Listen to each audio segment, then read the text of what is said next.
18वीं सदी के उत्तरार्ध में कुछ यूरोपीय और भारतीय विद्वानों ने प्राचीन भारतीय दर्शन, विज्ञान, धर्म और साहित्य का अध्ययन प्रारंभ किया।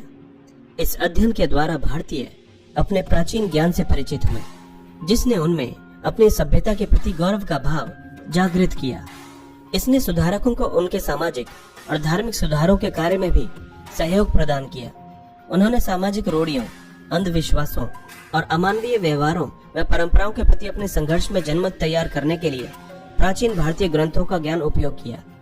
ऐसा करने के दौरान उनमें से अधिकांश ने विश्वास और आस्था के स्थान पर तर्क का सहारा लिया। अतः भारतीय सामाजिक व धार्मिक सुधारकों ने अपने उद्देश्यों की प्राप्ति के लिए एक तरफ अपने पाश्चात्य ज्ञान का प्रयोग किया, तो दूसरी तरफ प्राचीन भारतीय विचारों को भी महत्व दिया। ऐसे ही समाज सुधारकों में से एक थे राजा राम मोहन राय। राजा राम मोहन राय को भारतीय पुनर्जागरण का अग्रदूत और आधुनिक भारत का जनक कहा जाता है।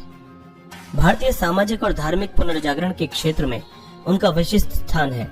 वे ब्रह्म समाज के संस्थापक, भारतीय भाषाई प्रेस के प्रवर्तक, जन जागरण और सामाजिक सुधार आंदोलन के प्रणेता तथा बंगाल में नव जागरण युग के पितामह थे।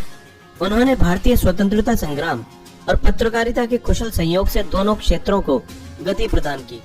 उनके आंदोलनों ने जहां पत्रकारिता को चमक दी, वहीं उनकी पत्रकारिता ने आंदोलनों को सही दिशा दिखाने का कार्य किया।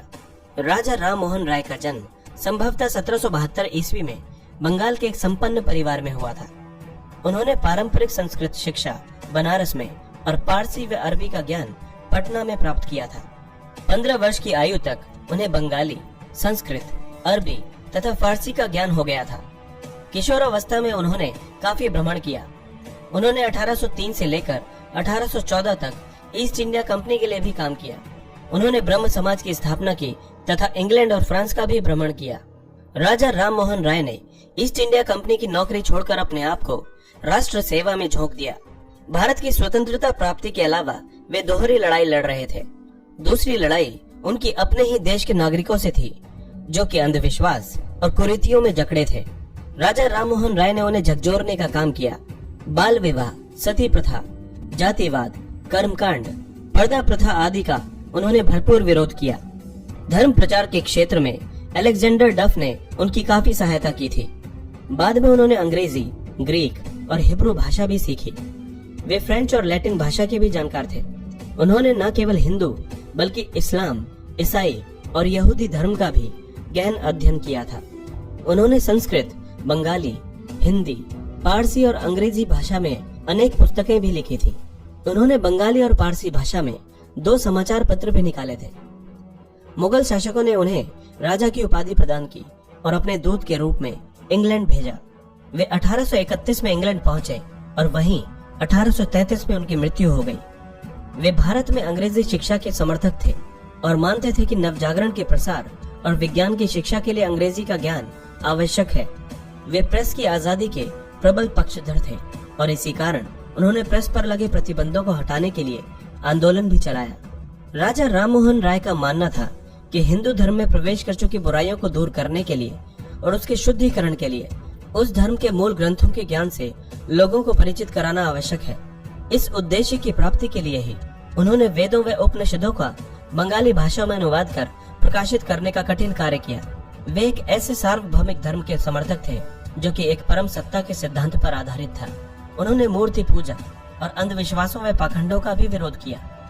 धार्मिक सुधारों के क्षेत्र में उनका सबसे बड़ा योगदान उनके द्वारा 1828 में ब्रह्म समाज की स्थापना करना था, जो कि धार्मिक सुधार आंदोलन के तहत स्थापित एक महत्वपूर्ण संगठन था।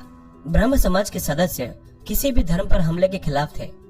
धार्मिक सुधारों के अंतर्गत ब्रह्म समाज का सबसे बड़ा योगदान 1829 में सती प्रथा का उन्मूलन था। उन्होंने देखा कि कैसे उनके बड़े भाई की पत्नी को जबरदस्ती सती होने के लिए विवश किया गया था। उन्हें सती प्रथा का विरोध करने के कारण रूढ़िवादी हिंदुओं का तीव्र विरोध भी झेलना पड़ा था। राजा राम मोहन राय के अनुसार सती प्रथा का मुख्य कारण हिंदू महिलाओं की अत्यधिक निम्न स्थिति थी। वे बहु विवाह के खिलाफ थे और महिलाओं को शिक्षित करने तथा उन्हें पैतृक संपत्ति प्राप्त करने के अधिकार प्रदान करने के पक्षधर थे। ब्रह्म समाज का प्रभाव बढ़ता गया और देश के विभिन्न भागों में ब्रह्म समाज की शाखाएं खुलती गईं। ब्रह्म समाज के 2 महत्वपूर्ण नेता देवेंद्रनाथ टैगोर और केशव चंद्र सेन थे। ब्रह्म समाज के संदेश को प्रसारित करने के लिए केशव चंद्र सेन ने मद्रास और बम्बई प्रेसिडेंसी की यात्राएं की और बाद में उत्तर भारत में यात्राएं की। 1866 में ब्रह्म समाज का विभाजन हो गया क्योंकि केशव चंद्र सेन के विचार मूल ब्रह्म समाज के विचारों की तुलना में अत्यधिक क्रांतिकारी व उग्र थे। इस आंदोलन ने देश के अन्य भागों में भी ऐसे ही अनेक सुधार आंदोलनों को प्रेरित किया।